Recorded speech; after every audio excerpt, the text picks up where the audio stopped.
So today we're talking about therapeutic alliance with children and the role of mentalization techniques, therapists, and child characteristics. So we will have two presenters. We will have first Leandro Casari, who is a researcher from Argentina and whose research focuses on therapy's personal style and children therapeutic alliance. And then we will have Dilara Güvenç, who is from Istanbul, and she's a master's degree in clinical psychology and also focus on understanding change mechanisms in psychodynamic therapy with children and adolescents. After both presentations, we will invite you to make questions if you want to let them in the chat too during the presentations, then we will take them back. And we will have a discussion from Catherine Eubanks, who is a professor at the Gordon Derner School of Psychology at Adelphi University in New York, and whose research also focuses on how to measure alliance ruptures and repairs and training therapists in these repairing rupture skills. So, Leandro, if you want to start, we will be glad to listen to your presentation. Right. Well, hello to everybody. It's a pleasure to be here with you, sharing this space.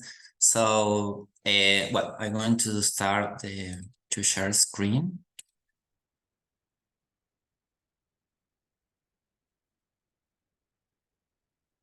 It is okay there? Can you see it? Perfect. Well, thank you. So, well, my name is Leandro Casari. I am from Argentina. I am working with a research team from my country also, but we work in different institutions. I belong to CONICET. CONICET is the public science institution of Argentina. So this work title is Therapy's Effects on Children Therapeutic Alliance, a Naturalistic Study. If you want, I can send you then the paper of this presentation. Well, when we study children therapeutic alliance, we need to consider the importance of this concept because it's the higher predictor of therapeutic outcomes. It has a effect size from medium to large. And how we can see these therapeutic outcomes in children psychotherapy, because we can see symptom reduction, training in parental skill, improvement in family interaction. Therefore, it is very important to assess therapeutic alliance with children, but we can do it from different ways. Because in children's psychotherapy, we have the children, the therapists, the parents, and external raters that they can assess the therapeutic alliance with observational scores. What we know is that every source of assessment of the therapeutic alliance, every single actor of the therapeutic process are related, but not in a very strong way. I mean, the correlations between every single of the perspectives are not as strong as we can expect. We will talk about this later. And how the most used model to assess therapeutic alliance is Bordins's model. It has three main dimensions: the bond, the goals agreement, and task agreement. The bond is a positive relationship between the therapist and the child, or the therapist and the parents. And we have also the goals agreement, that is what is the main objective of the psychotherapy, of the treatment designed. And related to this is task agreement, how we are going to achieve these goals in psychotherapy. So, we have a problem here, because does the therapeutic alliance have the same meaning for all in psychotherapy with children? No, certainly not, because for the children, the therapeutic alliance is something slightly different, because it is essentially a bond. Why we say this? Because children do not request psychotherapy by their own motivation. They go to psychotherapy because the parents request request the attention for the child, for their son. Sometimes it's the school who send the kids to psychotherapy. So it is something different for the children. It is essentially a bond, and the children partially agreed with the therapeutic aims and the task. So the therapy have a problem here because they have to negotiate with the parents the main goal of the psychotherapy, and also encourage the children to engage with the psychotherapy process. What is that supposed to mean? That do a child psychotherapy is not for anyone. You need special skills, and we are going to talk about this.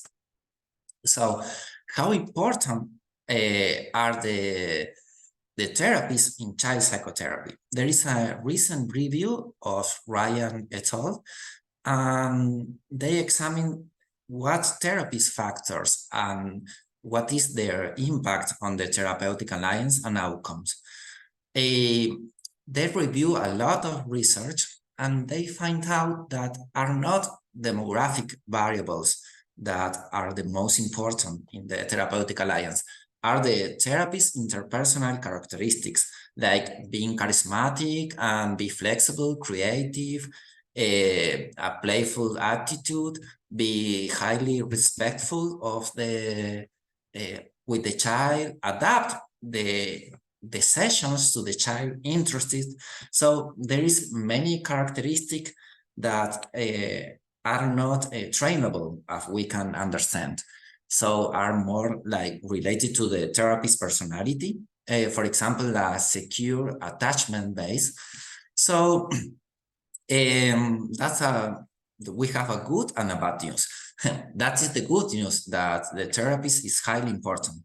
The bad news is we need a specific model to assess these therapist interpersonal characteristics. Here we use the therapist personal style. It is a concept that we can see in research, a lot of research about the therapist style, but the therapist personal style is a specific concept developed by Argentinian authors, Fernandez Alvarez and Garcia.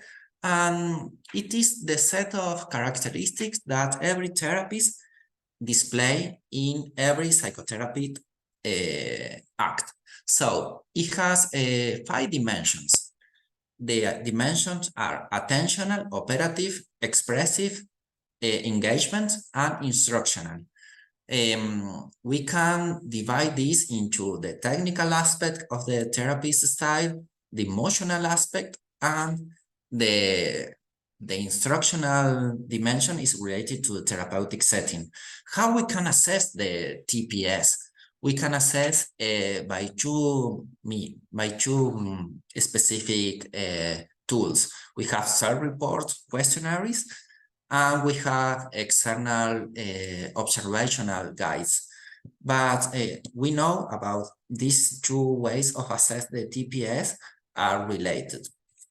And what do we know about the therapeutic alliance? We know that almost all the TPS has 5 dimensions. 4 of them are related to therapeutic alliance. However, these outcomes are in therapy with adult patients. Until now, no research has been done with children psychotherapy. So there is an important need to study therapy's effects on naturalistic settings. What are the therapy's effects? Are the hypotheses that some therapies achieve better outcomes than others.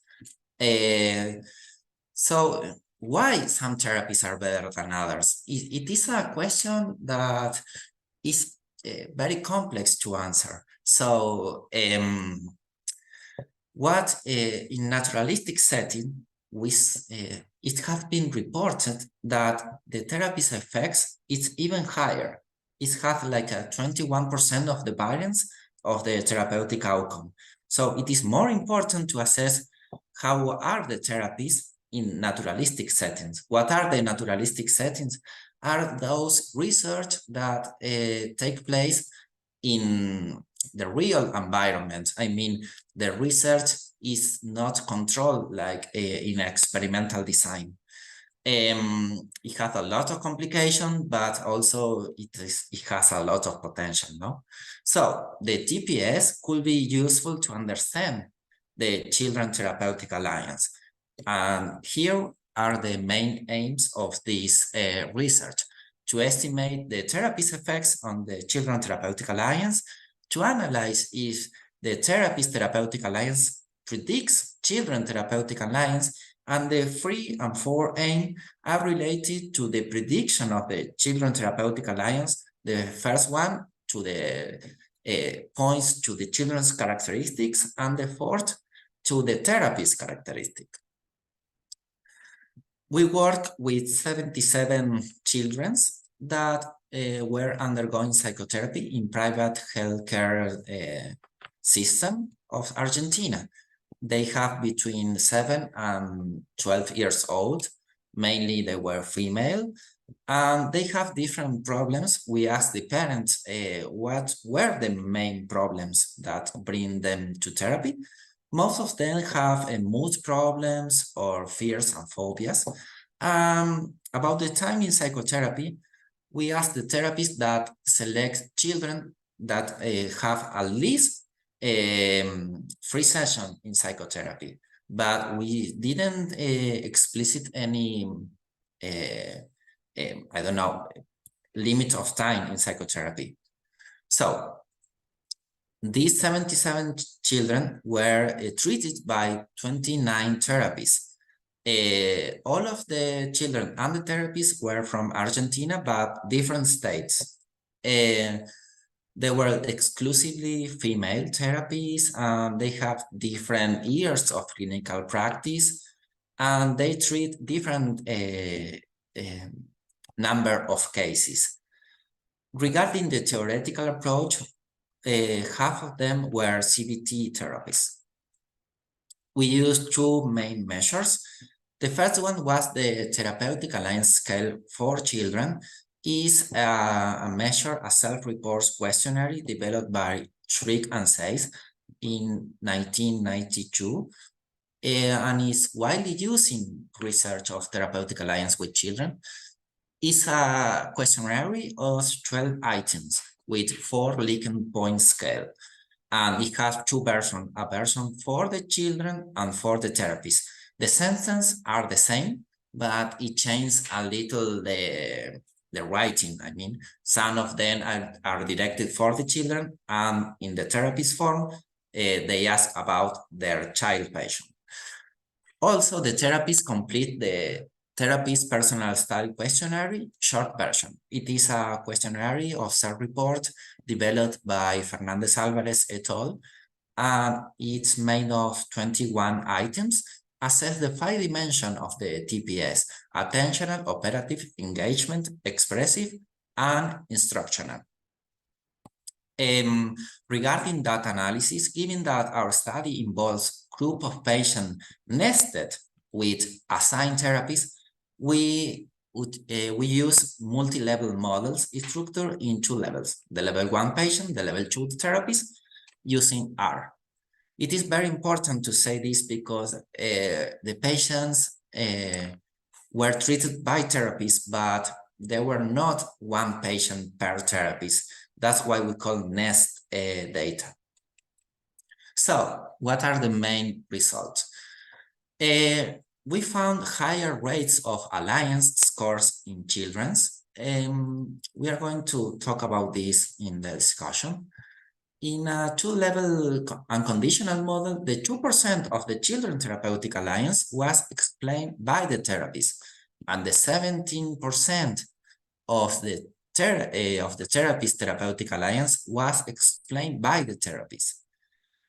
The therapist therapeutic alliance predicts the children therapeutic alliance in a positive sense. We didn't find any significant effect of the children's age and gender on the children's therapeutic alliance. Regarding the therapist characteristic, there was also a significant effect of the therapist therapeutic alliance on children's therapeutic alliance score, but we didn't find any significant effect of therapist age or gender. Regarding the years of clinical practice, there was a significant effect of the therapist's years of experience. The group of therapists with more than 10 years of experience achieved better therapeutic alliance scores in the children. And finally, regarding the therapist's personal style, remember that the TPS has 5 dimensions.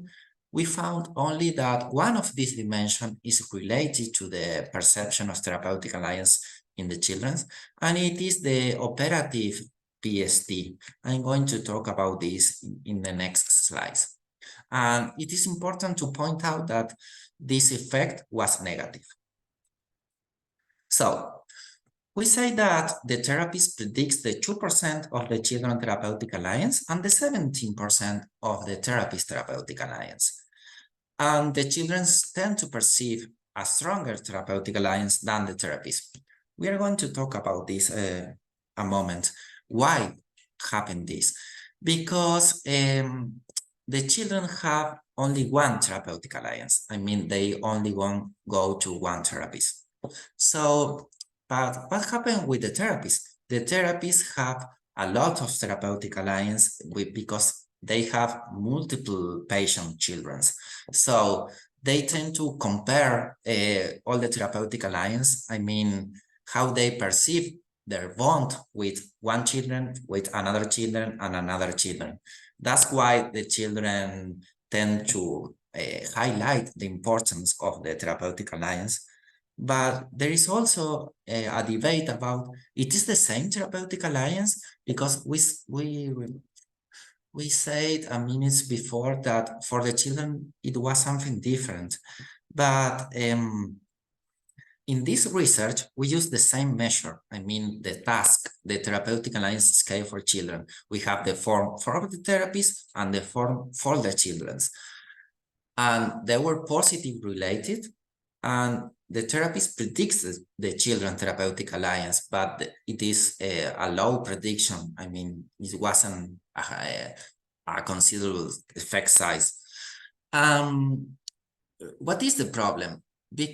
We know that for the patient, the therapeutic alliance is something uniform. I mean, it is an integrate concept, but for the therapist, it is more clear the difference between the bond aspect, the goal agreements, and the task agreement. And therefore, also the therapeutic alliance tend to change over time. But this is a cross-sectional study. So what we know about research is that the therapeutic alliance of the children and of the patient in general tend to be a better predictor of the therapeutic outcomes. And we know also that the therapists are bad predictors of the therapeutic outcomes. They tend to rate, I mean, a low percentage of the change of the patient. They don't see much benefit of the change and of the improvement of the patient. Also, we know that the patient tend to rate higher the percentage of change in psychotherapy. But that's good. It's good that the therapists will be critical about their job. There is a paper of Erkki Heinonen, and he said, doubt yourself as a therapist, but love yourself as a person. It is a very good paper. I recommend you. And it's about the self-criticism of the therapist. Anyway, we continue with this. The children's age and the children's gender, it didn't show a significant effect on children's therapeutic alliance. And we know in previous research that it are not conclusive about, it's not clear some research say that the girls patient tends to achieve better therapeutic alliance. In adolescent, they say that is higher than in children, but are not conclusive about the evidence of this. What about the therapist characteristics? The gender and the age of the therapist, it's having a clear effect on the children therapeutic alliance. Also, it is in line with the research because it's not clear if the therapist gender of the therapist compatibility between the gender of the therapist and the gender of the patient is related to better outcomes, also with the age. But regarding the years of clinical practice, Ryan claims that the therapists with more experience achieve better therapeutic outcomes. They find out that the children tend to be a less percentage of attrition and less dropout of the therapy when they are working with therapists with a higher experience. And finally, regarding the PST operative dimension, we found a negative effect, but a significant effect. It is important to say this because the operative dimension of the PST is related to the preference of the therapist, how he apply therapeutic techniques. It is structural, I mean, it follow a treatment manuals, or it is more spontaneous creativity. So in this research, we found that more spontaneous intervention over structured one has higher level of therapeutic alliance with their young patient.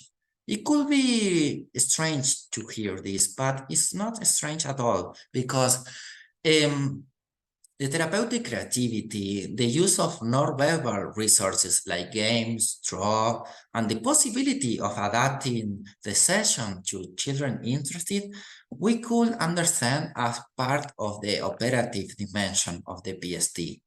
So the importance of it is very important for the therapies of children be very spontaneous and very flexible. In natural settings, we have another problem that the patient problems are very different. We have a lot of problems when we read a paper, we are used to read about a specific population of patients. I mean, patients with phobia, with post-traumatic stress disorder, with depression, but the real patient, the one that we found out in our practice, are very heterogeneous. They have a different kind of problems. So the therapists need to be more creative and more flexible to adapt the intervention. And also, there is a healthy debate about we need to follow evidence-based approaches or we need to personalize the treatment. And the personalization of the treatment is a very promising line of research that claim that not all the patients will benefit from the same specific intervention with the same problem, with the same symptomatology. So we could be therapists that apply evidence-based approaches and also tailor intervention for the specific needs of the children in line with their characteristic. So finally, Leo, sorry, yes. I don't want to interrupt you, but we need to, yeah, okay. Close. Yes, I was willing to close. Well, that's all. We need to, I want to say thank you to all the audience. Well, I'm here for any question. Thank you. Great. Thanks a lot for your presentation. Then if any of us want to make some comments, questions, we will have time after Dilara presentation. So we will have her presenting right now. Thank you.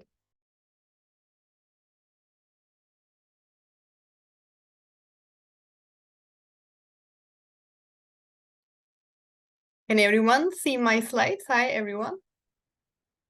Perfect. I'm Dilara from Turkey, and I'm a therapist working mostly with children and adolescents. And today I'm going to present our paper, which was recently published in Psychotherapy, on the dynamic relations between mentalization techniques and therapeutic alliance in psychodynamic child therapy. So this time, a case study on therapeutic alliance with children. So I'll start with a brief review of the literature. We know that psychodynamic child therapy is an effective treatment for children and adolescents. And in the study, to really understand the process of psychodynamic child therapy, we focused on two common factors identified in the literature: therapeutic alliance and mentalization. So as Leandro also mentioned, in child therapy, the alliance is also conceptualized based on Borden's pan-theoretical model involving the three dimensions. And research on alliance in child psychotherapy is actually kind of scarce, but recent evidence show that it's a consistent predictor of improved outcomes. But in child therapy, there are only few studies that measure the alliance repeatedly over the course of treatments. And in psychodynamic child therapy, there are even like few studies that focus on alliance. But recent research shows that possibly the alliance in psychodynamic treatments with children follows a quadratic trajectory, indicating possible ruptures in the middle phases of treatment. As we move on to mentalization, recent empirical evidence has shown that mentalization in child therapy predicts better outcomes, such as improved symptoms, better affect regulation, and the quality of symbolic play. And also, as we know, mentalization in therapy promotes epistemic trust, which allows the individual in therapy to have an interest towards interpersonal relationships and able to learn from them. So we thought that maybe mentalization in therapy is closely related to the therapeutic relationship. And in the study, we operationalized mentalization as the therapist's adherence to different mentalization techniques in child therapy. So there are three groups of mentalization techniques used in child therapy based on the developmental building blocks of mentalization, which are attention control, emotion regulation, and explicit mentalization interventions. So in this study, this was actually the first study to investigate the dynamic relations between mentalization techniques and the alliance. So we thought that maybe there is a dynamic interaction between the use of mentalization techniques and the alliance. We chose two psychotherapy cases and we adopted the evidence-based case study approach. One case that showed clinically significant change at the end of treatment, and another case who showed less improvement. And we hypothesized that mentalization techniques and therapeutic alliance would have a bidirectional relationship. So we thought that the interventions used by the therapist would predict a stronger alliance, which in turn would predict the use of further mentalization techniques. The data of our study actually comes from a larger research program we have in Istanbul Bilgi University, which assesses the effective treatment factors associated with improved outcomes in psychodynamic child therapy. And from this larger data set, we chose two children with similar demographic characteristics presenting problems. and treatment legs. We chose them randomly from the larger data set. And we chose 2 children. I'm going to call them Ada and İpek. Ada was 10 years old at the time, and İpek was 9 years old.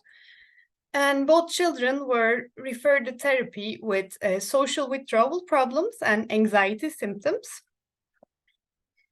We don't have really time to go into the detail of the background information on the cases, but you can check our paper if you're interested.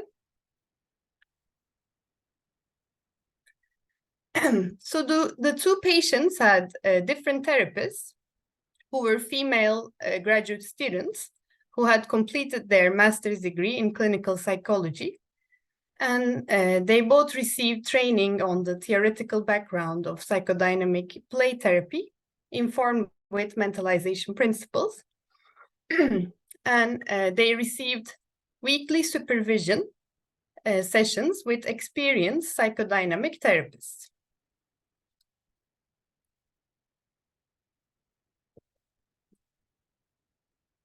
And we used various outcome and process measures. So the outcome measures that we used were, we used the child behavior checklist, the CBCL, to measure the problem behaviors in children. We used the Children's Global Assessment Scale to assess the functional levels of the children. We used the attachment all story completion task to assess the attachment securities of the children. And we used the coding system for mental state talk in narratives to assess the mentalization capacity of the 2 children, operationalized as the use of mental state talk in the children. And the process measures that we used to assess the mentalization adherence of the therapist, we used the mentalization-based treatment for children adherence scale. And to assess the alliance, we used the therapy process observational coding system. And both of these measures are observer-based measures, and external raters rate the sessions by watching them.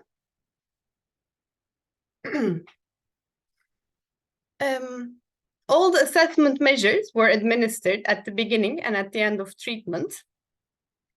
And for the process, all the psychotherapy sessions of the 2 cases were recorded and transcribed.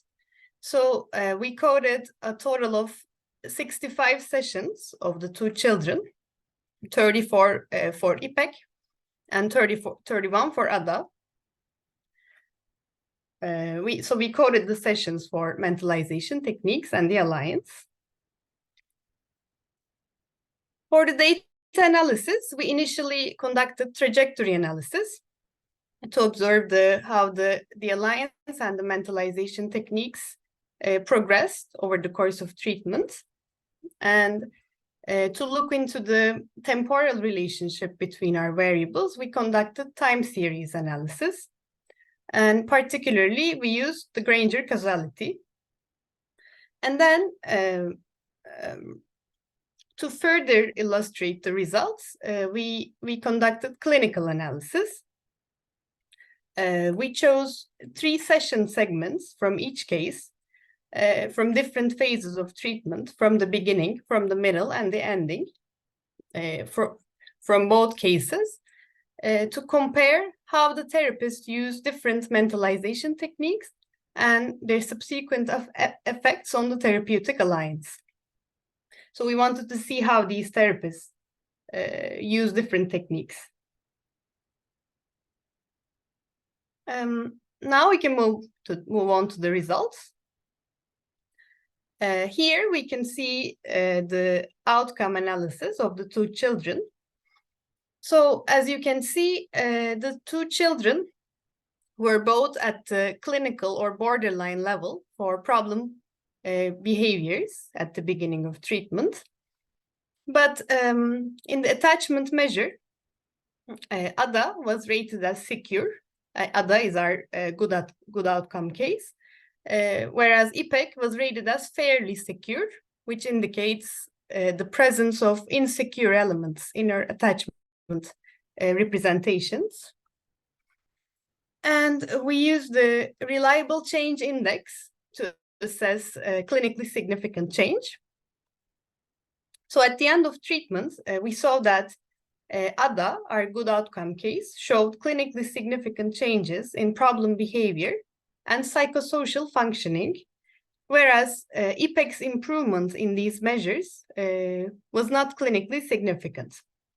And ADA's use of mental state talk showed a significant increase at the end of treatment, whereas IPEC did not. And the use of mental state talk was used to assess their mentalization capacity.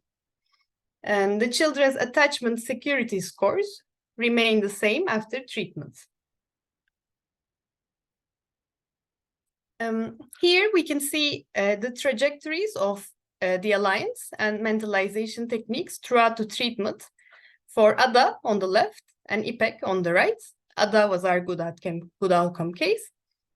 And as you can see, we can really see the dynamic interaction between the two variables in the trajectories. And also, ADA's therapy process showed a stronger alliance and a higher adherence to mentalization techniques overall. And also, the alliance showed a linear increase in both of our cases, but the effect size was larger for our good outcome case. And the mentalization techniques showed a linear increase only in our good outcome case, so in ADA.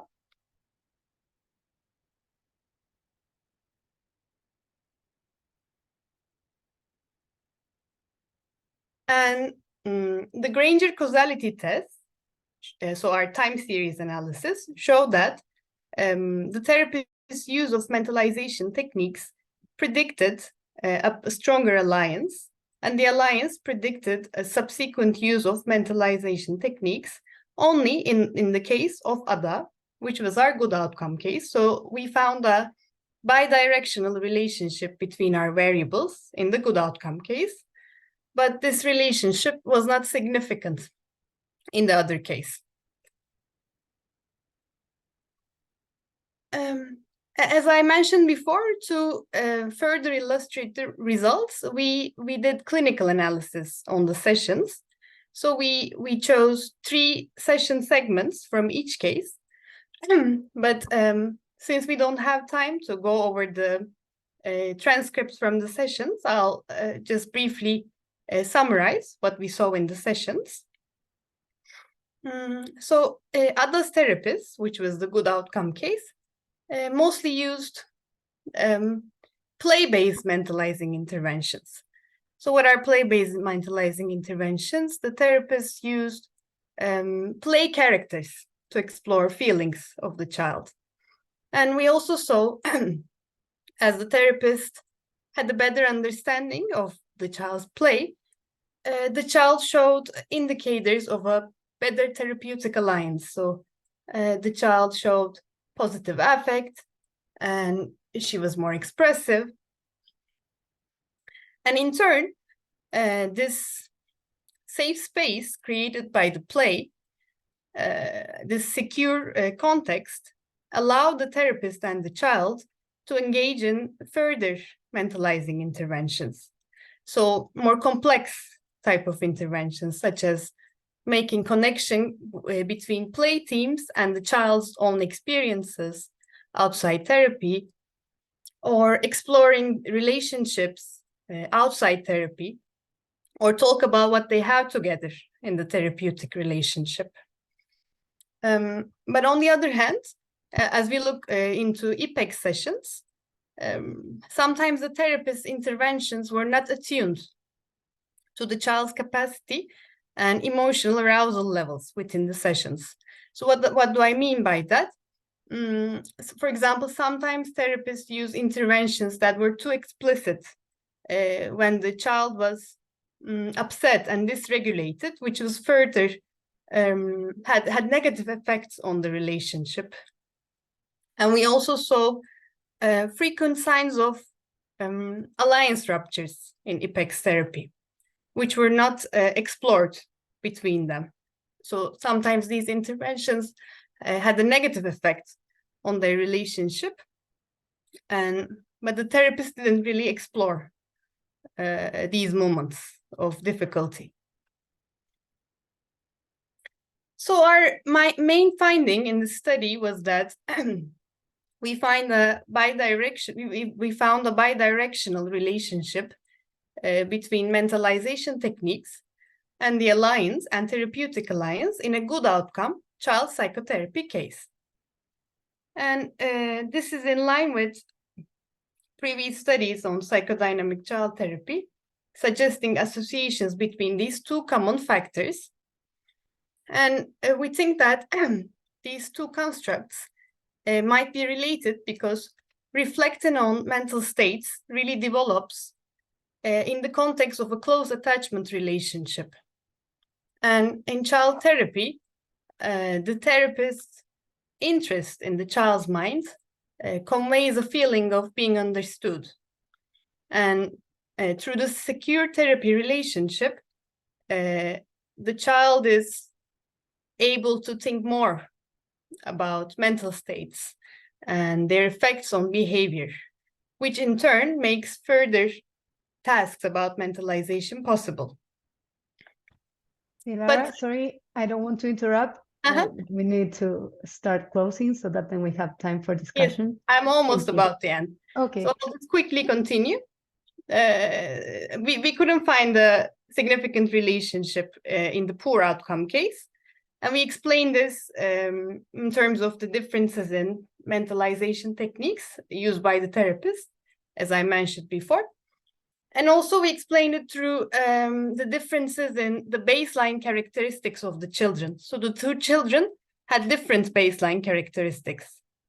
As I said before, Eubanks attachment representations had insecure elements, and Ada showed a better capacity for mentalization at the beginning of treatment. And research also has shown that attachment quality and the capacity to mentalize predicts better therapeutic processes and better alliances. So our findings point out to the centrality of play in the construction of alliance with children. So play is an important space in child therapy for the child's internal world to unfold, so the child can express difficult feelings. And as these feelings are regulated in play, the therapist and the child can engage in different mentalizing tasks. Also, it's important for child therapists to tailor their interventions to match the child's level of mental functioning and emotional arousal levels. Also, they should monitor their interventions to see how the child responds to them and how their interventions affect the quality of the alliance throughout the sessions. So even if the interventions have a negative impact on the relationship, they can explore this together. And lastly, we have some limitations. I'll just mention them shortly. We didn't have a control group, and due to the single case design, we can't generalize our results. And we didn't control for therapist and child characteristics. Also, we didn't investigate associations with outcome. And we use Granger causality, which doesn't infer true causality, and there may be other variables affecting the relationship. And the another limitation was that we only use observer-based alliance measures. So future studies should consider multiple perspectives on alliance. And lastly, we didn't assess the parental work and the parental characteristics. So thank you for listening. I guess we can move on to the discussion. I hope it wasn't boring. No, it was great. Thank you, Dilara, for your great presentation. So we will have the pleasure to listen to Catherine for some minutes and discuss about these two papers. Thanks, both of you. Yes, thank you for the invitation. So I'll try to be quick. So these are both really exciting because this is the kind of research we need more of. We already know alliance-related outcome. We know that. We need research getting into how are good alliances built and maintained and how do they contribute to outcome. And I think these kind of studies are exactly in that area, and paying attention to therapist characteristics and close observation of in-session process is exactly, I think, some of the right places to be focusing on. So because I'm hoping both of you will continue to do research in this area, my comments are kind of like things to think about for your next study that came to mind when I was reading these. So first, Leandro, congratulations on doing research in a naturalistic setting. That is so important and so challenging. And so I think it's, you know, congratulations to you and your team for getting people to participate. That's huge. One thing I was curious about was whether the therapist style, if you looked at the possibility of a curvilinear relationship with alliance, so where it wouldn't be that being low or high is predicting alliance, but being in the middle, like moderate on some of those scales. And just something to think about, because for some of those, I was wondering if maybe a moderate level of those traits might be related in interesting ways to other variables.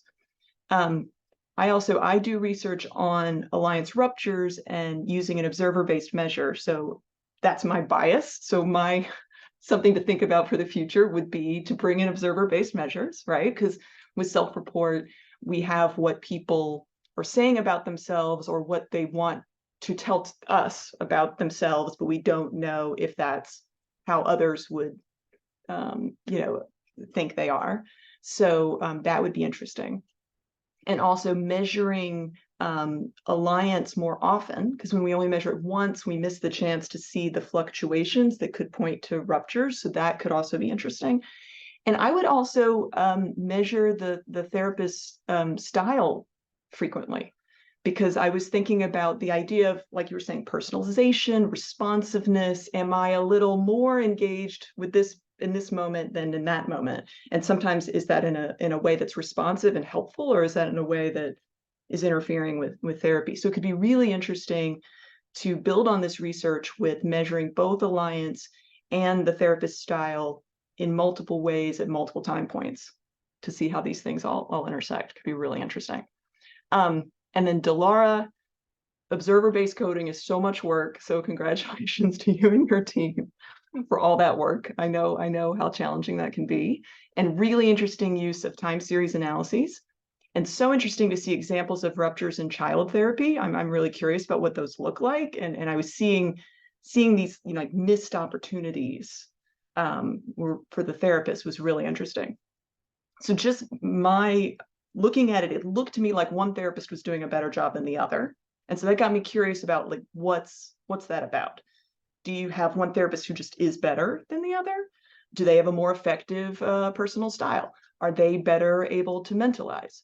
Is there something about that child? Like you noted one of the children was more securely attached than the other. Was that child easier to work with or brought out the best in the therapist and the other child didn't? Or was there something about a better match in some sense? So to look at those in future research, yes, bringing in self-reports, you've got multiple ways of measuring. And I loved your idea in your future directions. You mentioned doing 2 cases with the same therapist, because then we move beyond, finding out some people are just better therapists than others is helpful to a point. But like, if I find out I'm one of those not so good therapists, well, what do I do with that? Like, I'm just not good and I'm just stuck there. But when it's the same therapist having a case that goes well and a case that goes poorly, there may be room there for, like, well, what was it about the successful case that brought out the best in me? What was it about the unsuccessful case where I got tripped up, I got anxious, I got overwhelmed, I got something? And there may be space there to yield findings that are really actionable in terms of therapist training. Like, here's things therapists can do in training, or here's ways we can match therapists and patients to maximize everybody working at their best.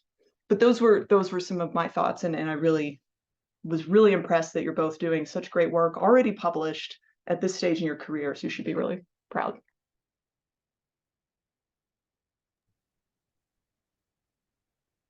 Thanks, Catherine.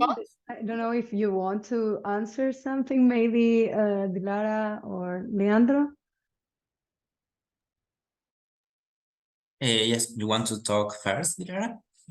Yeah, it's okay. Thank you so much, Catherine, for your words. Yes, one thing about the study is that we used the two different therapists, and they are different people, so they have different characteristics. Maybe better, one of them has a better capacity to mentalize, maybe different attachment securities. So it's a good idea to control for the therapist characteristics for the future. Thank you for your nice words. And yes, it was really difficult to code all the sessions. And I'm also really interested in the rupture repair processes. So it's nice to hear your comments about it. Thank you so much. Thank you, Catherine. It is an honor for me that hear those words from you. And I was thinking about assess the personal style of the therapist several times in treatment, because we also think that it will be stable, that therapy style doesn't change over time, but we don't know for certainly. It's not always true, and it will be very important to see the dynamic of the therapeutic alliance and I don't know, moving forward across the treatment, and see if the therapies tend to change and how and it has an impact on the therapeutic alliance of the children. Perhaps in the early stages they were more creative, but in the, I don't know, when they have to discharge the children, how they behave are the same style of the therapy. So it is very interesting, and I never think of that. So it's a great idea. Thank you very much. Well, I don't know if I know we are running out of time. I think maybe some of the people here might leave because of the timetable, but if someone wants to suggest something, make a comment, a question, I think maybe Dilara and Leandro can stay just for 5 more minutes. I think we set it till 11:30. It's an hour and a half. Okay. So sorry. I thought we were okay. Great. That's what I put on the flyer. Perfect. But hopefully I didn't make a mistake. Okay. Is there someone interesting in this? Is a very friendly environment, so it's always comments and questions are always welcome.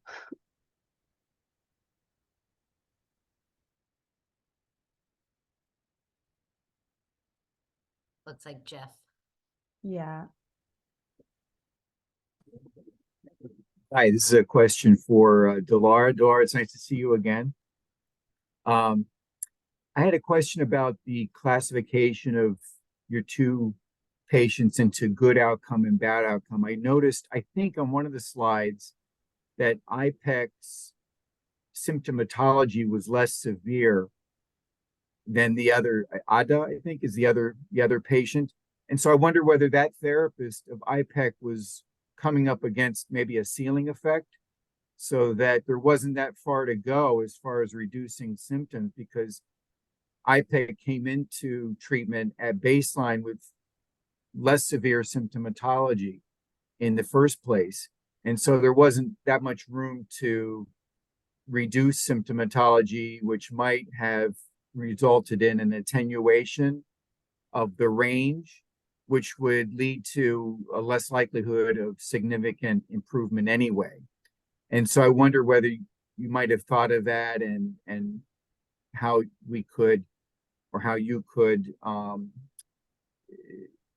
pick two patients that had similar baselines.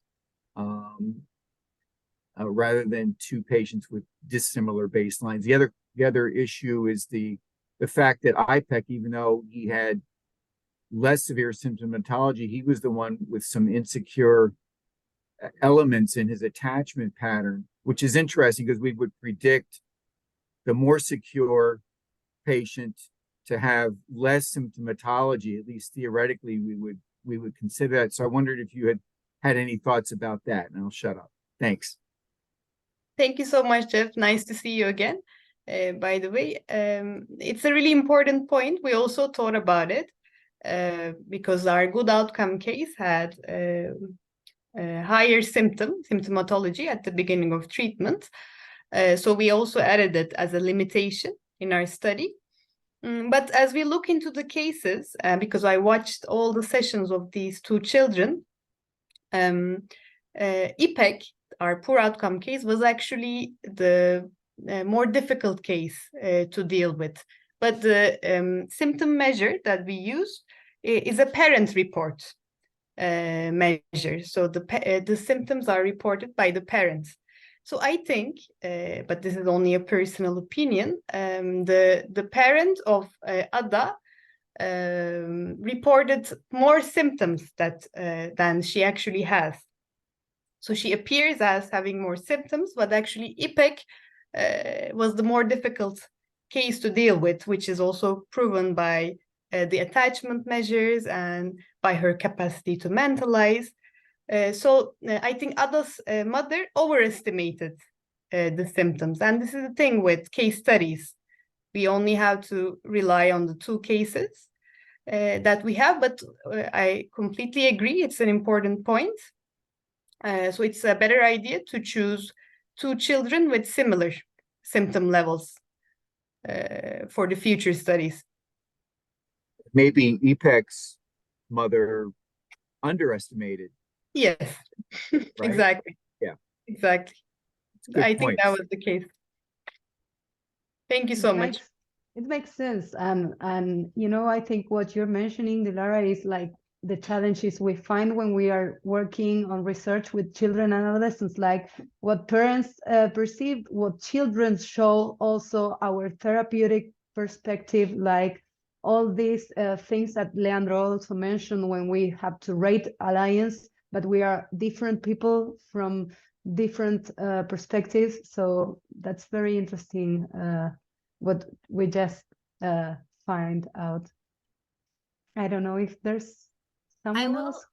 I'll just jump in and invite people that also you don't have to comment on like the technical aspects of the paper or raise direct, questions about that. You can also, we want this to, this can be a broader discussion, talking about, want to invite people to talk about your own work, your clinical work, your research.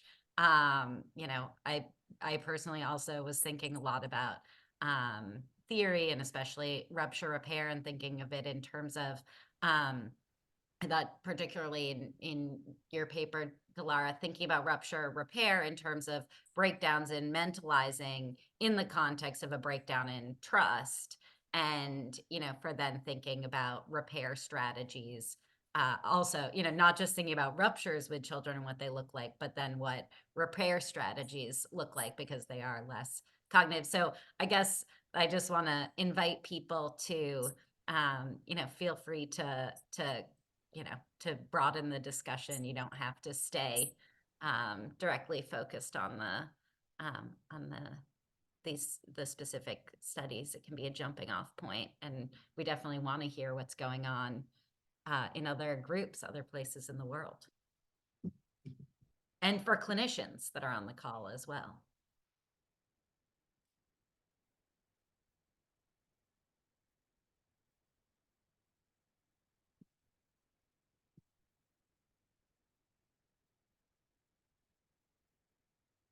I mean, I guess I'll just say, Leandro, I had one question for you also. If you were in any of the studies, people have looked at the association between the therapist's experience and their ratings on the on the PST, measure, because I was also wondering if there was some overlap between therapist experience, especially with, therapists being more structured. And I was thinking, I guess for both, in light of Catherine's comment too about Dilara's, the two cases for Dilara, thinking about, is it experience, is it training, and some of what might also contribute to the different therapist qualities in your study. Particularly, I feel like as someone who trains therapists, there's often sort of a tendency initially to be like, okay, how do I I want it to be more structured, especially almost in psychodynamic therapy, adding in more structure. So I was curious if you had explored that in terms of level of training and experience. I know also your sample had CBT therapists in it as well, and whether it was associated with orientation. Yes, but thank you, Jordan.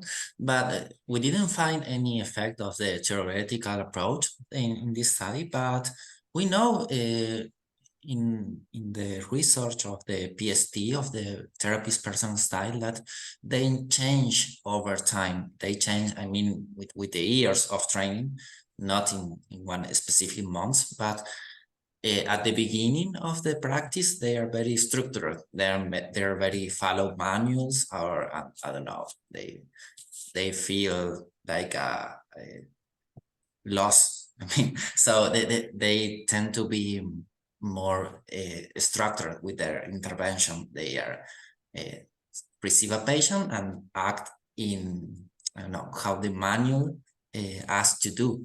But when they have more experience, we know that the personal style of the therapist tend to change and be more flexible. So it will be interesting to make this study if we can compare therapies, I don't know, in the first years of practice, and then therapies with more than 15 years. So yes, it is very, very interesting to do that. But I will do it. No, I don't know when.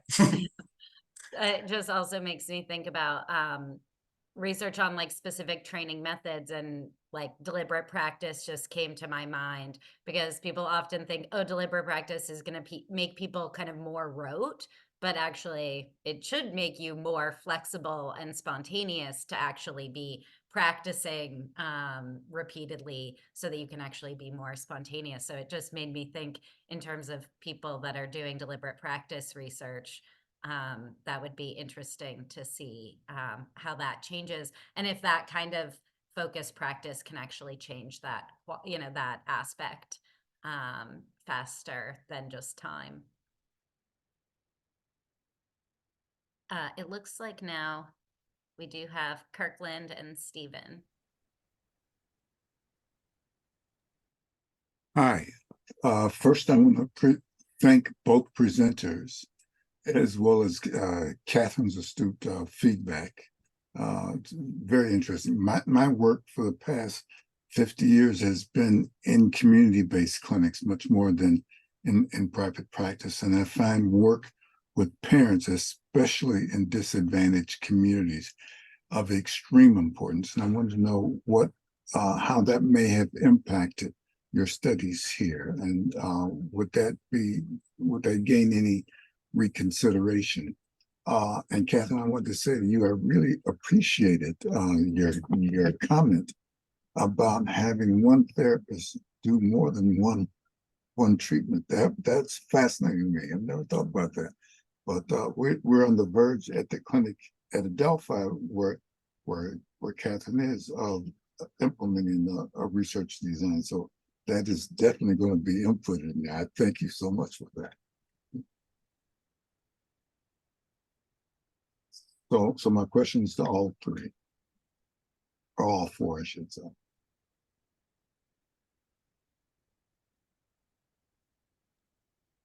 Maybe I can make a general comment on it. As you said, as a therapist myself working with children and as a researcher, it's really important, the parent work that we do with our patients. And I know that before having a good relationship with the parents, we can't do anything with the child. And so this is an important limitation to my study also, because we didn't really look into the parental work conducted by the therapists in my study, because these two therapists actually conducted monthly sessions with the parents, but we didn't look into them. We only focused on the child sessions. And also research shows that without a strong parent alliance, you can't have a good child alliance with the child. So when it comes to child therapy, we have to consider multiple alliances. And that's what it makes it different from adult therapy, I think. Yes, I was talking with a therapist the last week. She told me that there is a special rule for the parents. And she said, don't bring your son if he doesn't want to come. He said, if he doesn't want to come or if she doesn't want to come, she must write to me by, I don't know, she must call me and say, I don't want to go today because I am tired, because for the therapist, it's very important that the children is the main actor of the therapy, not the parents. The parents help, but they are not the patients.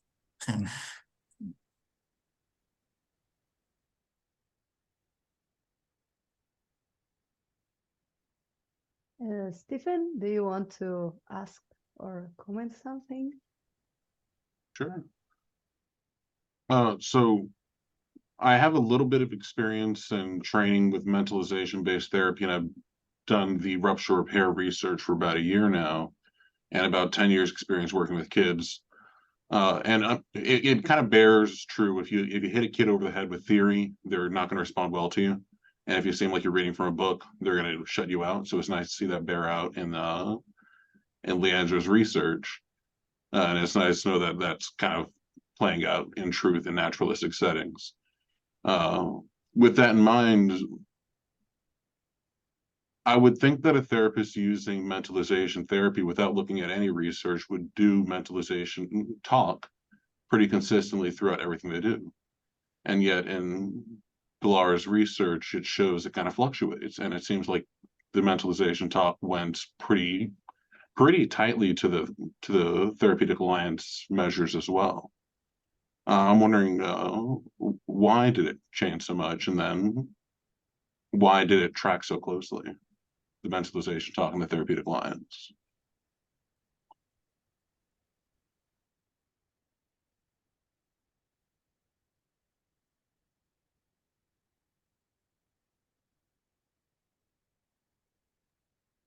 Maybe I can answer. Oh, yeah. Yes, yes, it was really surprising for us to see this kind of dynamic interaction between the techniques, the mentalizing and the alliance. So we saw that what the therapist does with the child, what she says and her interventions has a direct effect on the relationship. And so like we saw in the poor outcome case, that sometimes the therapist mentalizes too much, and the child was not ready for that, and the relationship wasn't strong enough.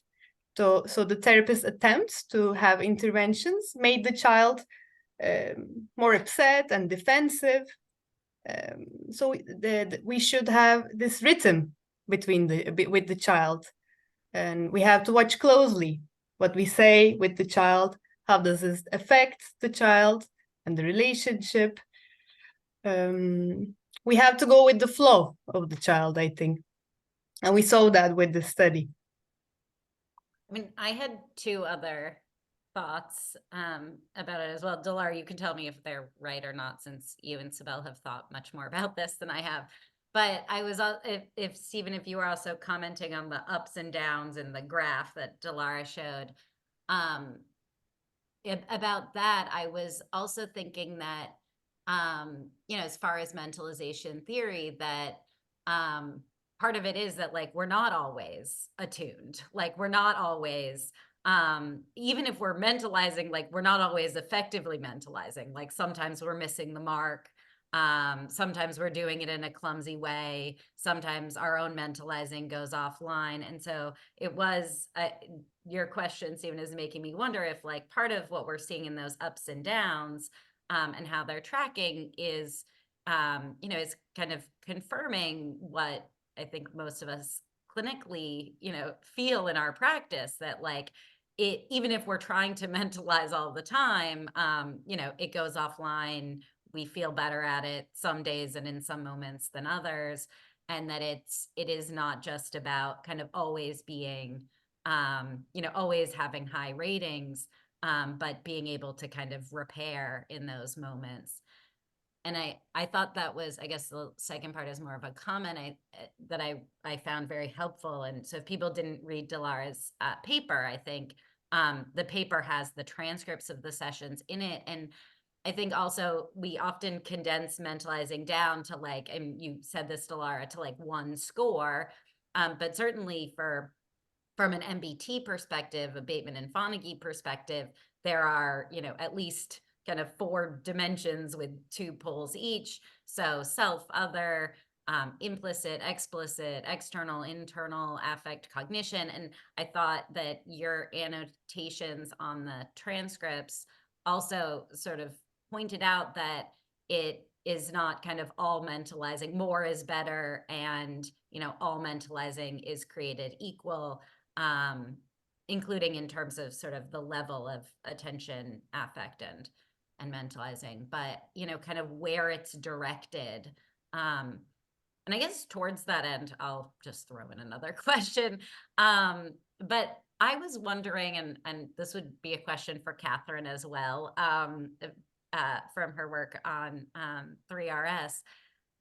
You know, I was like thinking about how cool it is to see all of this in research. And I was thinking about how like either coding systems or like this, if there's anything to take from the process of how we look at sessions in research, in case studies, or, you know, using the report that you know, the measure you use, Leandro, to actually have clinicians do it, not just for research purposes, but for the purposes of, you know, supervision and monitoring. And I was curious if, you know, what, you know, any of the 3 of you, how you think about the applications of the measures and methods to clinical practice.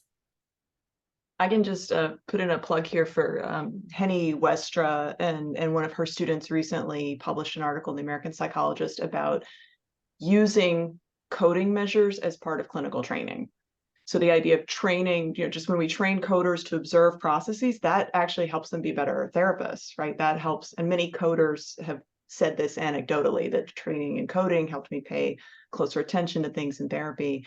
And actually Henny and Tali Boritz and I are working on a book project to kind of explore this more, and really like, what if we really took this seriously and like had suggestions for incorporating various process measures into clinical training. So I think that's totally could be a really valuable space.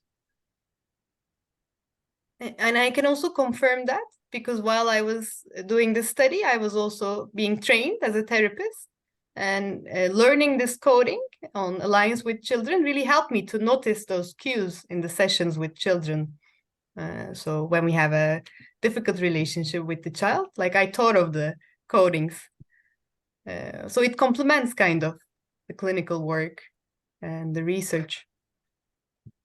I definitely can confirm that as a therapist, because when I was a student and I worked with the 3RS and coding and rating ruptures, then when I started working as a therapist, I paid much more attention to when the patient did some things that I could interpret as ruptures in alliance, so that I could prepare them. But it was like, I was really lucky because I participated of this project coding, but it wasn't part of the training, but it really have an effect on me, on myself, the daily practice years after the project. So it's very nice. Yes, and can I say something? It could be very hard to ask a therapist that they use, I don't know, many measures with their patients, but something quite simple could be, I don't know, to rate the sessions. I mean, after you finish with a patient, I don't know, in a Likert scale, 1 to 5, how do you think about the therapeutic alliance in that session? So it could be because therapists sometimes they have I don't know, like a selective memory. So they think that the patient goes really well and it doesn't like that. So it could be useful, I don't know, besides to write notes after every session, to write like a number, 1 to 5. How was the session for you today? So it could be a simple way to assess the therapeutic alliance. Yes. There is a question in the chat from Elena Mardigan, and sorry if I mispronounced your name. Where the case, who were the cases supervised by? A clinical psychologist versus CPTS, psychoanalytically trained? This is a question about. I think it's for me. Yes, I guess it would be either of both. Yeah, I guess so. I'll start. Yes, the supervisors were all clinical psychologists. In our data, they are all clinical psychologists. But for these two cases, I'm not sure. But some of the supervisors in our center are psychoanalytically trained, but some of them are not. So I'm not sure whether these two supervisors, if they're psychoanalytically trained or not. But they're clinical psychologists with more than 10 years of experience, mostly on psychodynamic treatments.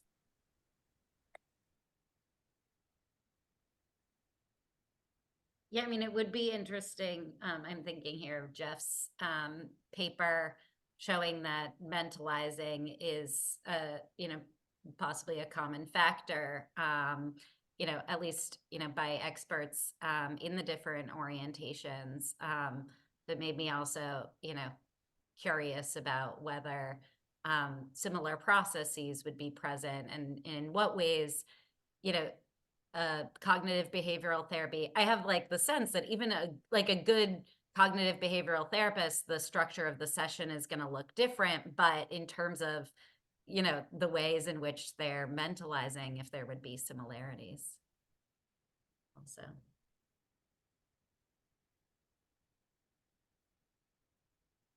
And Leandro's study kind of shows that, no? As the therapist is more flexible with the interventions.